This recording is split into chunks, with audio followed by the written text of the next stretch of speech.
Hello everyone, this is Gregory Michael for Being Social, the second episode of our podcast.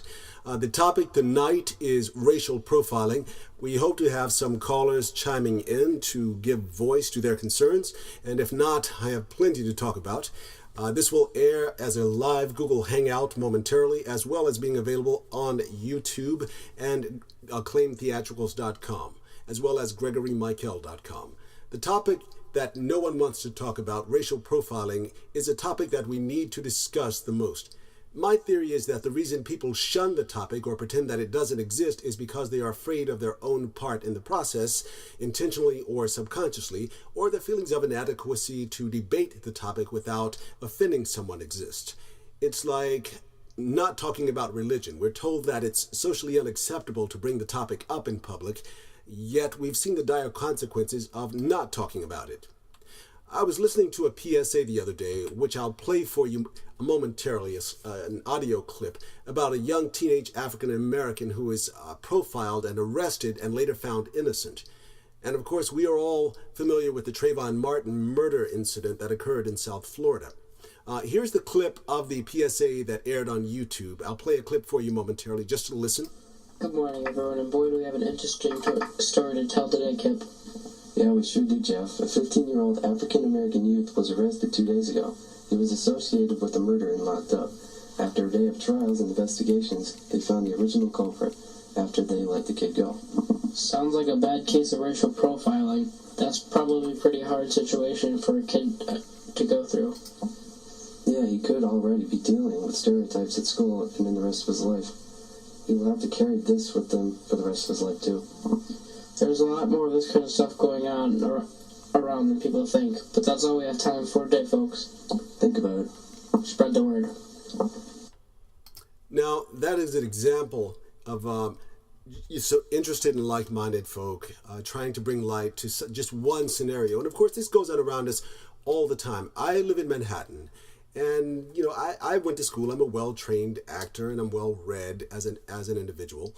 I think of myself as an actor and an artist. I don't think of myself as a black actor or a black artist. And many of my friends, we have discussions and intellectual conversations about this and debates on theories on why it exists. And my opinion is that it's a generational plight or disease. It's passed down from generation to generation, but at some point, where do we draw a line in the sand and start questioning the things that we're told and obtain our own beliefs? It amazes me that I see the X and the Y generations coming up, and they're still holding on to these generational misconcepts that they're told by their grandparents or their parents based on their experiences or living vicariously through their perceived experiences simply because they were afraid to experience another culture or engage socially in dialogue or experiences with other cultures. Now, of course, there are exceptions to any rule, and I myself am fortunate enough as an artist that I am surrounded by a variety of other cultures. And living in a city like Manhattan, of course, you're surrounded every day by hundreds of different cultures just walking in a city block.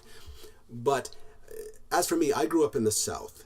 I was born in Georgia, lived with my grandparents through the formative age of 7. Then I went to Florida, North Florida, which is very different, of course, than South Florida if you've ever been there. Now, Florida is known as the Bible Belt, and that's for a reason. It has a history of being extremely conservative. And I find that when I go there, it is still very conservative. I did my undergrad in Alabama, another conservative southern state. I'm not saying that racism is limited regionally to the South, of course, because I was shocked after living in New York for 15 years, finding that I'm still dealing with some of the same problems that I had down South. Now, there are differences in the way that it's brought, some of it's in your face, and some of it's more subversive. I walk down the street, no matter how I'm dressed, whether it's in a designer suit, with a briefcase or a backpack, women will look at you and they'll smile and they'll flirt because they're attracted to you 1 second. It's not about hubris, it's a fact. My friends have been with me and seen it. They flirt with you, and in the same instant, a couple seconds later, they're grabbing their purse, and they even look embarrassed because they know that what they're doing is on a subconscious level is wrong, yet they still don't fight the programming. And it's not just Caucasians that I'm talking about. I've seen it in African American women doing it, in Latino women doing it. At one point, do we stop and say, what I'm doing is ridiculous, and I know it's ridiculous, and I'm going to fight the programming? well, I'm speaking from a personal level, and again, that's why this is an open forum, and inviting others who are interested to come on in, to chime in. I'd more than welcome you to. I've just activated the Google Hangout. You're all welcome to join in, of course. I look forward to it. We have a couple people who joined the event invite that I put online. It's an open forum. You're welcome to log in. This is Gregory Michael again for being social. Welcome to the Google Hangout. I just sent out a couple invites, and hopefully someone will be chiming in, but nonetheless I have plenty to talk about in the event that no one does. Now this is new. This is our second episode, and next week we'll be talking about, every week at this time on Friday will be different topics. Next week we'll be talking about the student loan crisis. So again, do chime in. It's an open forum. It's your opportunity to compare your thoughts and your ideas and ideals with others who are of concern. Now, again, I grew up in the South, and I grew up with an incredible grandmother. She was born in 1910 in rural Georgia. She lived through, like many of your generation, her generation, your grandparents or great-grandparents, through the early 1900s. They saw some of the worst racial crisis in American history, as shameful as that may be. She managed to still have a very peaceful, forgiving, and embracing spirit of everyone and anyone. And I'm so fortunate and blessed to have been raised by her in the formative years, because that is the way that I live my life. And I believe in respecting everyone, giving everyone the benefit of the doubt. Race is not how I look at someone. I look at you as the quality of person. If we can all strive for that, and if you are striving for that, then kudos. I'm glad to have you as a like-minded person and civil being, to call you my friend, or mankind. There are a lot of misconceptions, like I said, being raised in the South. When I first came to New York in 1996, you hear all the stories about, well, they're very mean, don't look at anyone in the eyes. And I find that that's ridiculous, of course, after having lived here, because now I'm one of those people who I consider myself more of a northerner now than I do a southerner. But I find that some of that still holds true. I think that's where that wall, that invisible wall that we have when we walk around the streets of New York, we're all in our bubble. We don't want to make eye contact. Our eyes are glued to our phone. We encounter someone who's different, and it shocks us, some of us. I see a lot of paranoia, and people are so afraid. I was walking behind this gentleman the other day, and he was looking over his shoulder, not just at me, but at everyone around him. He was so paranoid. I'm thinking, wow, this guy must have a wad of cash in his pocket. He's afraid, or he just won the lottery or something, because he was really paranoid. But it's just like, there's so much paranoia and so many walls thrown up. How do we break down that wall and communicate?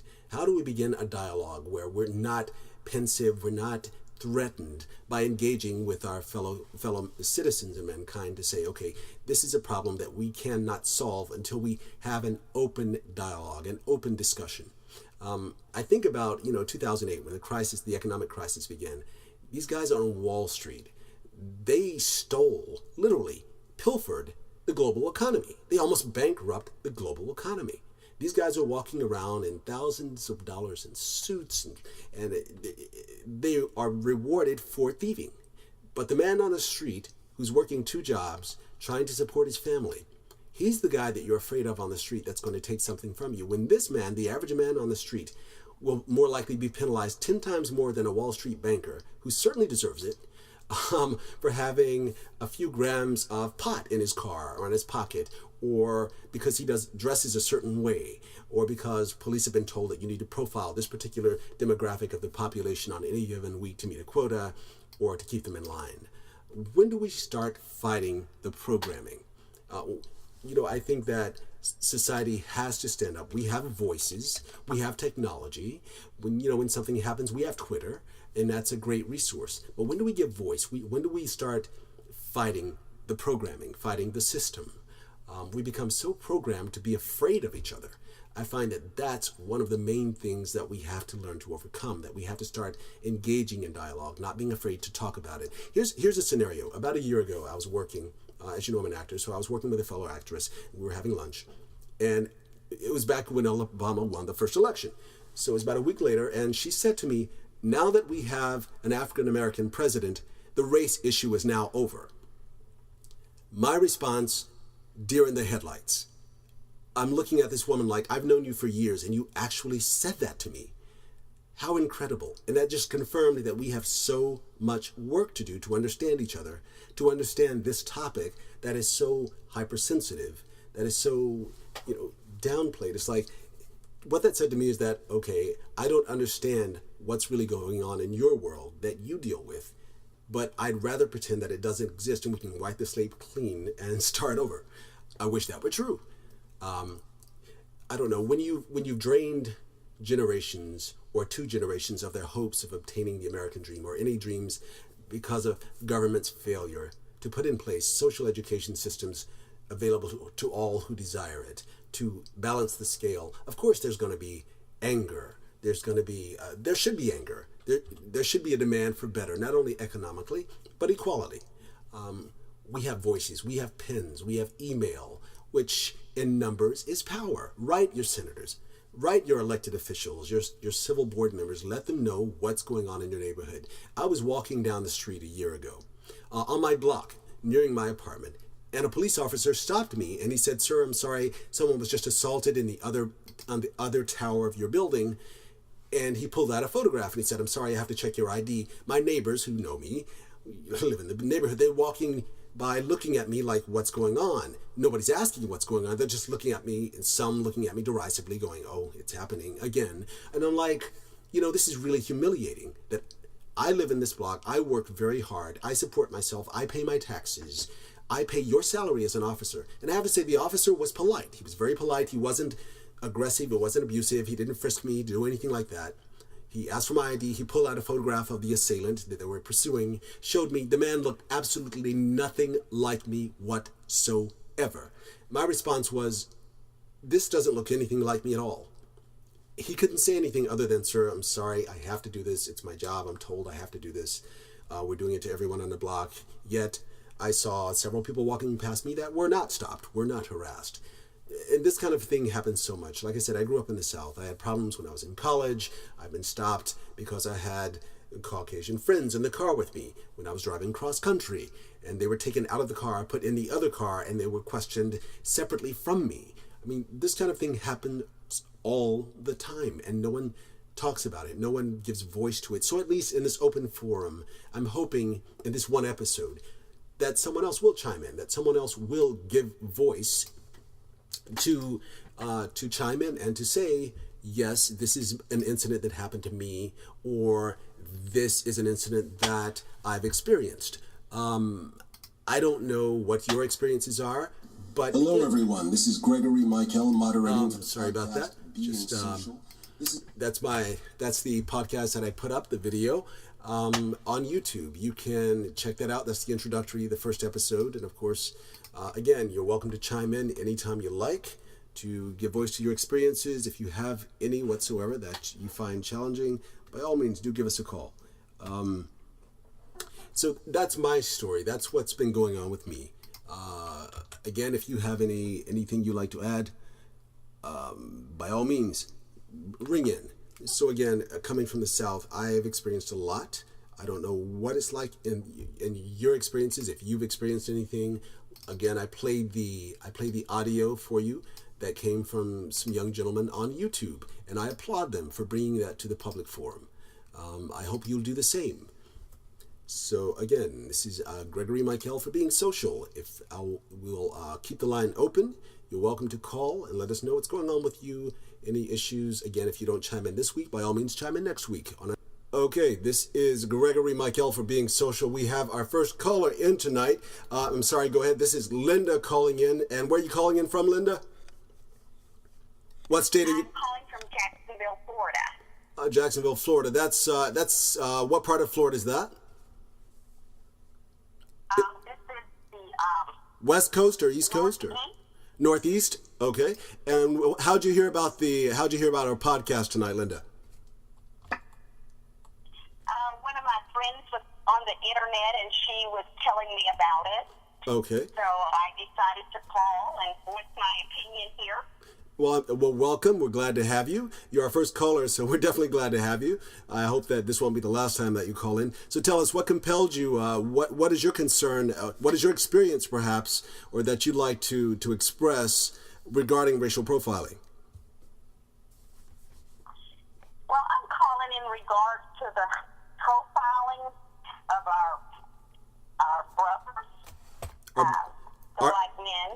men and older men. I think the policemen are being very unfair to them. Every time it seems as if they see a black person driving a nice car, a young black man, or business black man, you know, a man, they're making to be fully democratic for some reason. Now, when you say police, I'm sorry. When you say police, are you referring to police only in Jacksonville, or you mean on a larger scale? Jacksonville. I'm speaking of the city of Jacksonville, Florida. Okay, go on. I'm sorry to interrupt. Profiling is very bad here. It has increased over the years. Okay. And what sort of incidents have you seen or heard resulting from profiling in Jacksonville? Well, there's been a young man just traveling on his way to another city, and they stopped him for no reason. I've heard of it, and it's been on the news of them stopping him for the wrong identity, just because they fit the profile or think they're similar, resemble another black person, gentleman. And I just think that it is wrong, and I think that the policemen are taking their badges a little too seriously. Okay. They are here to protect, I understand, but they're not here to harass. And a lot of black men are harassed. And how do you think we can change this? Is there a way that you can what is the civil structure, the police force? Is there an open communication with law enforcement in Jacksonville, or are there politicians who are fighting aggressively to aid in fighting the process of profiling? Well, first of all, I think that, and I'm not bashing anyone or anything, but I think if we had a better sheriff, okay, if they got more training. They, meaning the police officers? Or now, when you say your sheriff, who is your current sheriff in Jacksonville? Who's the sheriff of Jacksonville? Sheriff Rutherford. Sheriff Rutherford? Yes. Okay. How long has he been in office? When was he elected?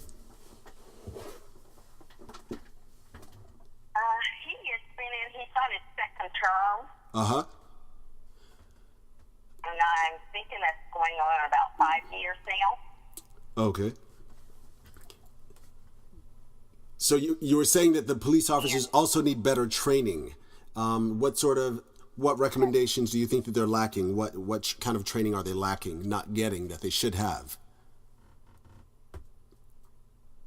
Well, basically how to deal with black people, how to deal with culture.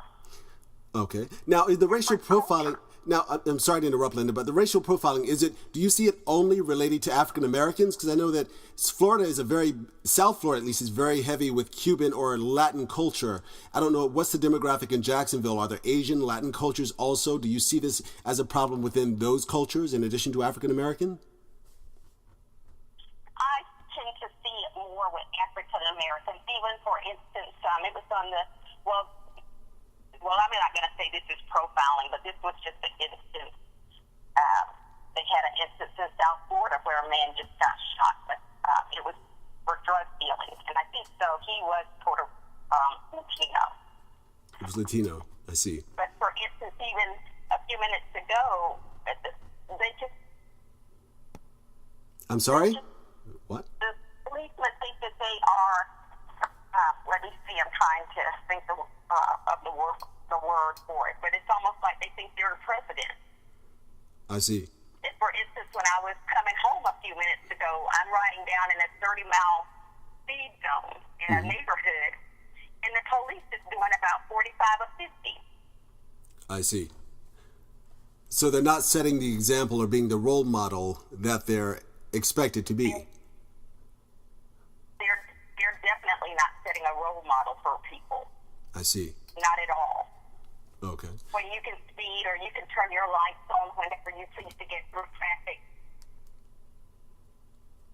I see. You know. Now, is this now? Do you? I'm sorry, Linda. Go ahead. Pardon?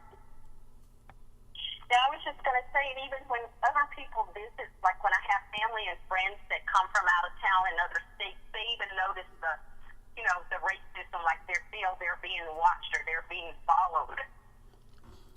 I see. And they feel uncomfortable the racism itself in Jacksonville is very noticeable. I see. And it's forever increasing, and they try to hide it, and it's not saying an issue of blacks always thinking they're getting treated wrong, but when you see it happening more to blacks than others, then you know that there is a problem. Well, now tell me, you're in you said you're in North Florida. I'm sorry, there's some noise in the background. You said you're in North Florida. Now, last year, the TREYVON Martin incident. So you live in Florida. What were your thoughts on that? How was that treated by the media, the news? Hello? I'm here. How did they treat that? I mean, was it covered like any other news story? I know it was very big nationally. I'm here in Manhattan. That's where we're broadcasting from. It was in the news. So it was covered. It was covered, and it was also covered as to them trying to end up making this young man portray him as being a bad person. Worse than or more than. I almost felt like they were covering up, or they're not covering up, but to a point that they were for George Zimmerman. It's just another young black man that, they, as they stereotype, is they're always doing drugs, and this young man was just on his way home. Now, how did you notice any tensions in the community where it took place among the population or your coworkers or your friends? I'm sure you discussed this among your friends. Did you notice a difference, any tensions in the population just when you're out and about when this was? No. No, to a point, I think it opened up some people's eyes, and some people it brought them closer together. Mm-hmm. Well, it's good that something positive can come out of something. It makes people realize that racism is still very much alive, and that black men of color are still being profiled. Right. Well, I can tell you something. As an African American, Linda, I can tell you myself, I'm often racially profiled on any given day, and it's not only by Caucasians or by police; it's by other African Americans, which I find even more infuriating and even more insulting. The fact that we've allowed ourselves to become programmed to be afraid of each other. I don't know if you've experienced that. I don't know what it's like to be a woman. If you've experienced profiling yourself, any kind of treatment yourself that you'd like to share with us. Hello? Well, as a woman, I haven't experienced it that much. Mm-hmm. And then I think a little sad thing, and I mean this is a boastful thing, but as a matter of fact, for myself, they have a few times I've been stopped for speeding, and they have let me go, and because your thinking is? Because they felt I was a nice-looking black woman. I see. So it's the other side of the sword. If you're a man, you risk the... Pardon me? I said, so it's the other side of it's a double-edged sword. If you're an African-American male or a male of color or Latino or whatever, you risk harsher punishment. But if you're an attractive woman of color, then perhaps you're just given a slap on the wrist or a wink and a nod and you're on your way. Is that what you're saying? Yes. I see. All right, then. But I still feel it's very unfair to the black men. Mm-hmm. That not every time, but, you have to hear your parents say, be careful, because you know that they're going to watch you, and I think it's sad. And then there's something I have also noticed that I noticed recently, it seems like that you see black men with white women pulled over. I see. I'm beginning to see that a little more often. I see. Wow. Well, I really appreciate you calling in, Linda. This is really enlightening because we're getting the contrast of my experiences and the experiences that I've already shared before you came on air of being in the North and having been raised in the South and coming North, and how I've seen the similarities in racial profiling and getting the Southern perspective. So I thank you very much for calling in. Your insight was very appreciative. You can listen to this podcast online on youtube.com tomorrow morning, as well as on Acclaim Theatricals website, acclaimtheatricals.com, and on Gregory's my website, gregorymichael.com. Again, this is Gregory Michael for Being Social. So here we are. I've just received an invite accept from Eventbrite. We have another caller who will be phoning in momentarily. Our second caller of the evening. You listened to Linda earlier from North Florida, and she had some very interesting insight to talk about what she perceives is happening to young men of color in North Florida, in Jacksonville. This is really, we're fortunate with technology that we can give voice and that we're not dependent upon the media solely to have our voices heard. So I invite you to engage and have intellectual debate or discussion to give voice to your concerns. If not this week on tonight's episode, by all means, you are welcome to join us next week when we'll talk about the student loan debate. I'm hoping, I would love to have some college students chime in, or recent graduates. I think that you would be most apt to give your feedback on the problem, or maybe pose some solutions to the problem, how we can approach government to have our voices heard, so that they know that we need their help and we are counting on government to play a more active role and a more assertive role. So again, do by all means give us a call or send us an email at admin@acclaimtheatricals.com. That's admin@acclaimtheatricals.com. If you can do that at least a few days before the next episode airs, which will be the same time each week, Friday night at between 7 and 8 p.m. here on the East Coast. That's Eastern Standard Time. We would love to engage in dialogue with you and find out your opinion and your thoughts on the topic of the week. In this case, tonight, again, it's racial profiling, and we would love to have your opinion. So again, I'm looking forward to hearing from our caller when he comes on board. We have people from Europe, we have people from the Caribbean, we have people from South and Central America, and of course, you know, that makes for a very, very interesting mix of people. I would imagine. Oh yeah. What kind of are there tensions between the cultures? Oh yeah. There's always going to be tensions between the cultures because they carry the tensions from their countries over into this country. Mm-hmm. Even though each country may speak Spanish, they all have accents, just like in this country. A Southern accent is very different from a New York accent. Of course. Mm-hmm. And a Midwest accent, and these people are coming from countries, and some of these countries have animosities towards other countries, and even within their own even people within their own culture have animosity towards each other. So racism is like a problem in every country. Exactly. I was mentioning earlier to Linda that as an African American, I've been profiled as much by my own race as I have by others. You know, not surprising. Yeah. Well, you have to remember that profiling is a self-defense mechanism that's taught by either your parents or by the culture at large. Absolutely. You know, the guy who rescued the girl from that house where she was being held captive, he said it bluntly. It's like when a pretty white girl runs into a black guy's arms, it's a bad situation. Wow.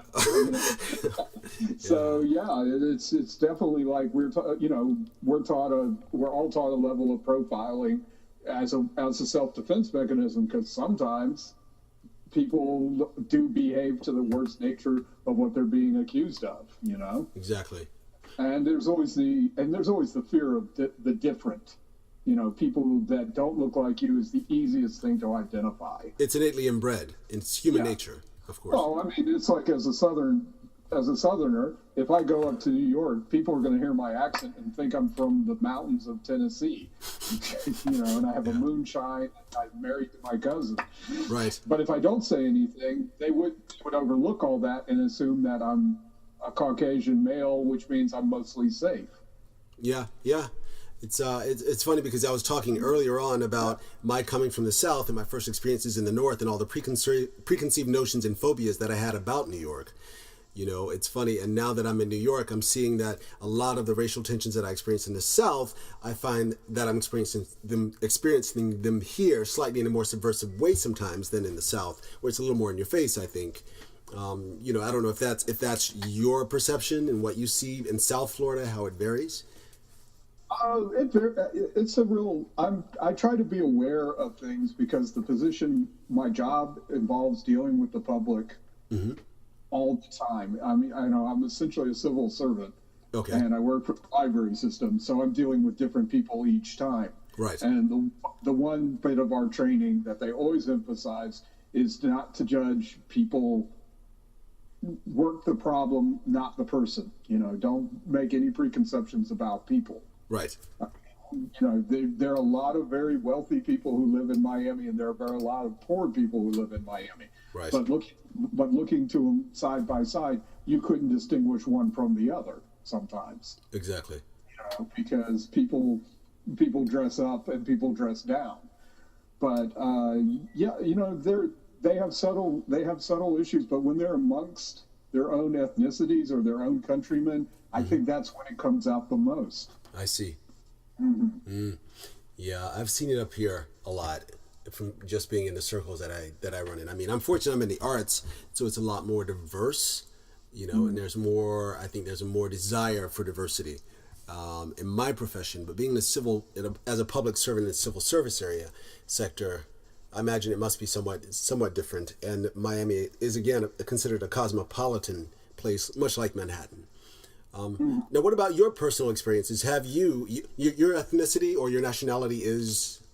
Well, I've been born in the United States. I'm an American citizen. Uh-huh. I'm Caucasian. Mm-hmm. I think everybody faces a little bit of profiling. Mm-hmm. I've had to work in areas that were not my areas. Meaning areas geographically, you mean, or? Yeah, geographically. When I came from the place that I came from, which is Jacksonville, Florida. It is both white and black and very little in between. Maybe some Asians, maybe some Hispanics, but it's mostly black and white. When I came down to Miami, I've been thrust into almost an equal representation city. There is no one demographic group that dominates the other demographic groups. It's all balanced. You can say the Hispanics outnumber everybody, but they're divided amongst their own communities and ethnicities. That's interesting. Yeah, so there has to be a lot of consensus in the city, Right. There's still pockets where, you go down one street and it's Little Haiti, and other streets it's Little Nicaragua. Mm-hmm. Another one it's like Little Colombia. I mean, it's like New York City. The block system is there. People tend to stick with people from their own areas. I see. But so there's no one dominating factor except for money. If you have money, you get a lot of access. If you don't have money, it's harder to get access to things. Some things are universal. Yeah, I think we can all agree that the class system in the last 4 to 5 years has grown vastly wider. Yes. Yes, so I mean, it has grown way too wide, I think, and I think it's become very distinguishable lately, because everybody who doesn't have it, for people who don't have money, it is a lot harder to live, and the people who do have money, it's a lot easier to live. Yes. And I think in a way, in cities like Miami and maybe in New York, class is a stronger issue than race. It really is. You see, there's been so much gentrification in the city. Ironically, there was an article about a month ago that was published regarding the rental prices, that rents have become so expensive in the outer boroughs like Brooklyn and Williamsburg that a lot of artisans who moved to those neighborhoods, say a decade ago or even 5 years ago, are being forced to move back to Manhattan because they're being priced out of those once sought after, affordable rent spaces for artists or for people in lower to middle incomes. So the economic division is very vast. Oh yeah, I totally agree with that, and it gets harder and harder. But there are some commonalities. But if we're getting back to profiling, it's like it's just way too easy to profile somebody on what they wear and what they look like, and it's a lot easier with what they look like than it is to what they wear. I can wear a three-piece suit. You can wear a three-piece suit. Who gets profiled more likely? You are. Exactly.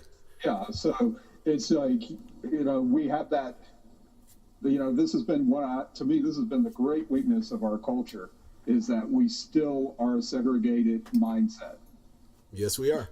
And it's programming. Like I said at the top of the broadcast, before Linda came on, I said it's generational. It's taught from our grandparents to our parents, and I was talking about the Y in the X generations, that I'm amazed that youths in their 20s and early 30s are still buying into, that misconception. It's like, they're going to buy into it because it explains everything to them. It switches off the thinking process when you start judging people by appearance. Right.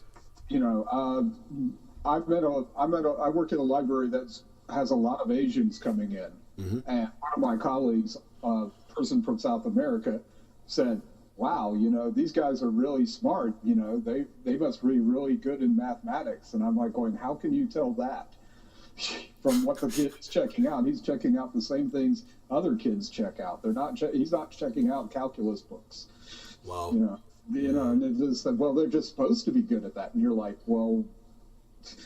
It's like saying blacks are naturally good at physical sports. I can attest personally that I am not. It's but that's what that is a part of the perception in the media, though, and people, and everybody knows of that one person who is gifted athletically. Of course, Michael Jordan, to be black, who got a full scholarship to a university, and then maybe to a professional team after that. Of course. I mean, it's not an easy feat, and when somebody can do it and consistently do it, and other people who look like him consistently do it, you're going to all get jumped into it. I think a lot of the Asians are all supposed to be black belts in martial arts and smart at math. It's like they're born able to break a board, with their fist and stuff like that. And those are the preconceptions we have. Right. People go to the comfortable rather than to what actually getting to know. Exactly. Tell me, what is your opinion? I was talking about this earlier, that racial profiling is sort of like religion. It's one of those things you're taught you don't talk about in public, or people tend to shun it as a topic. Do you have any thoughts on why that might be? Because it makes people uncomfortable. A lot of the ignorant things that people know about other races sound stupid after they say it. Yes. Or when somebody tries to correct them. And, as anyone knows, that being corrected by anybody when you're so sure you're right, or when it's something you've been told, is not a comfortable feeling. Right. You can make assumptions about people all the time. It's easier to make the general assumption rather than the person as an individual. Right. It's just that way. And also, I think this is a problem we have with propaganda in this country.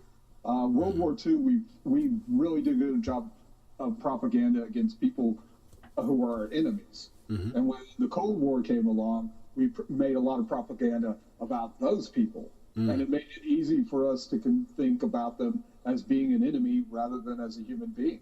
Right. And when the Cold War ended, it just carried on into whatever group we were having problems with. I guess the Muslims would be the problem now.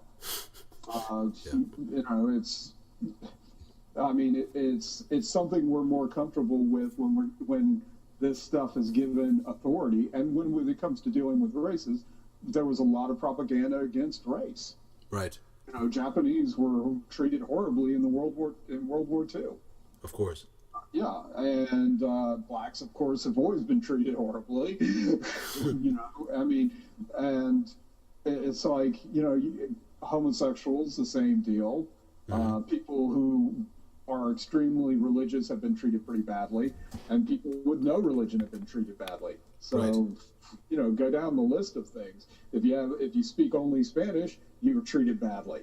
If Right. you know, it's like illegal aliens now. Everybody treats that, you know, everybody's propagandizing one way or the other against it, you know, or for it. Right. You know, not realizing that you can be as dark as black as black can be, and be from a South American country. Yeah, and be exactly. as pale as you can be, and be from a South American country. Right. There's no one answer. It's like India. It's the same thing. The lighter skin was given a lot of privilege, and the darker skin wasn't. Right. But now they supposedly don't have that, but they still adhere to it. It's amazing. You know, it's like when we start looking at other cultures in comparison to our own, you know, you find that a lot of these problems are not solely constricted to your own country or your own demographic. You know, Right. that it's a much broader problem. You know. Oh, absolutely. I mean, there are some. The interesting part is the people who come from other countries, if they buy into this stuff. And they often do, unfortunately. Yeah. I mean, I know from down here, people from Jamaica, Haiti, Trinidad and Tobago, they don't have a very high opinion of African Americans in this country. Right. You know, they definitely think that they're not motivated enough to succeed. You know, it's like they're not hardworking, and it's like, where the hell do you get this from? Exactly. And the thing is, at what point do you actually start researching it to find out if you might be right, or are you just too lazy to make an effort? You know. Well, you got to remember, elders are the real source of a lot of this. They're the ones who can tell you. You know, they're the ones most people get their real information from. Right. These, you know, your parents, your aunts, your uncles, your cousins. If they tell you something, you generally believe them. Because they're the people who take care of you. You know, and so I think that really has a stronger influence than those who are researching. I Right. guess. Yeah. Yeah. Well, the thing is, at what point do we draw a line in the sand and say, okay, you know what, we have to start challenging some of this myth and some of this belief, because we're only hurting ourselves and holding ourselves back from evolving. You know, it's only hurting all of society, not just one population or demographic. This backward thinking. Well, a lot of that requires a level playing field, and I don't think that's very. I think people want their advantages. Well, of course. You know, I mean, you don't want to play a sport where there's one set of rules for the other person and a set of rules for you. But if you're winning, you really love those rules. The victors and you don't want to change them. Yeah, the victors in wars always tell the history. They write the history, don't they? Yeah, well, I mean, the people with the advantage and the power do not want to give up the advantage and power, and and only when everybody, it seems that only when people lose everything do they then it becomes a real equal, Yeah. then it's something else that determines it. But it's really hard because we're all attracted to a likeness of somebody we know. Of course. And getting people to change that, I think the only way you do that is through education. Yeah. Make sure the education isn't propaganda. Right. Well, the thing is, with technology and social media, it's opened up a lot of countries that were deprived of, and developing nations that were deprived of access, to that education.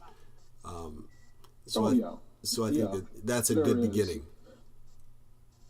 Well, I thank you. I thank you for. Sure. No, go ahead, please.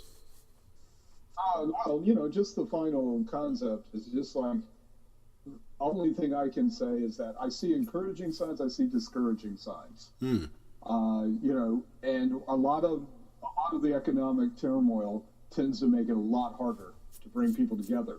Yet I see people being brought together more and more. I see more agreement among people than disagreement among people. Right. And when I was growing up, I think I saw more disagreement than agreement.